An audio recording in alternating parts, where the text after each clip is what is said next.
খালেদা জিয়ারে চিকিৎসা করতে সরকার বিদেশ পাঠায় নেই। ওরা বিএনপির নেতা হয়তো তাহলে বলতো যে আমরাও বিদেশ চিকিৎসা নিতে যাব না, আমরা মরবো, বাংলাদেশে চিকিৎসা নেবো, আমাদের নেত্রীরে বিদেশ পাঠায় না চিকিৎসার জন্য, আমরা কেন যাবো? কিন্তু প্রত্যেক মাসে 2-3 বার নেতারা ব্যাংকক আর সিঙ্গাপুর গেছে বডি চেক আপ করাতে, চিকিৎসা নিতে। এই হলো বিএনপির নেতা। বিএনপির কর্মীরা ভাত খায় না 18 বছর, বিএনপির লোকজনে বাড়ির থেকে বেরোয় না 15 বছর, যে কোনোদিন বিএনপি আসলে তয় বেরোবো, তয় ভাত খাবো।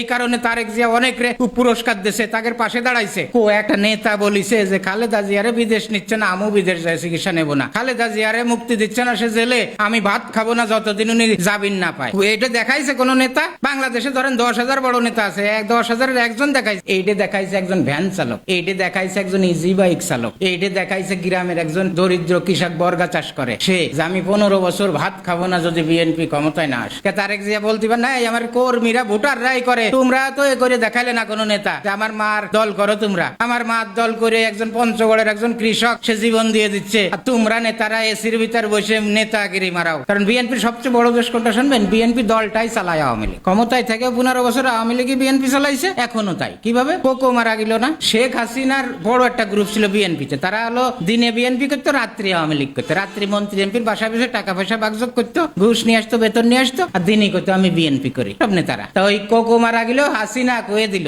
যে আমি একটা নাটক করতে যাব। নাটক কি? আমিও তার বাড়ি যাব খালেদা জিয়ার সাথে দেখা করতে, লাশ দেখতে আমি যাব, তোমরা গেট আটকায় দিবা, গেট আর খুলবা না। আমি যাই গেটের বাইরে খানিক সময় দাঁড়ায় চলে আসবো, মানুষকে বুঝাবো দেখো খালেদা জিয়ার আমি গেছিলাম শোক জানাইতে, সে কি করল। তো ওই যে বিএনপির যে গ্রুপটা আওয়ামী লীগ করে, মানে আওয়ামী লীগই দল চালায়, বিএনপি এখনো চালাচ্ছে। আওয়ামী লীগ রে বলে ওরা নেতাকে বলে দিত আমি আসতেছি, তোমরা গেট আটকায় রাখবা, খুলবা না, আমি ঘুরে গেড়ে চলে আস, পাবলিক রে দেখাবো যে তারা কত খারাপ, আমি মরা বাড়ি গেছি তাও জাতি দেয়, আমি রাষ্ট্রের প্রধানমন্ত্রী। এই বিএনপি হলো আওয়ামী লীগে চালায়।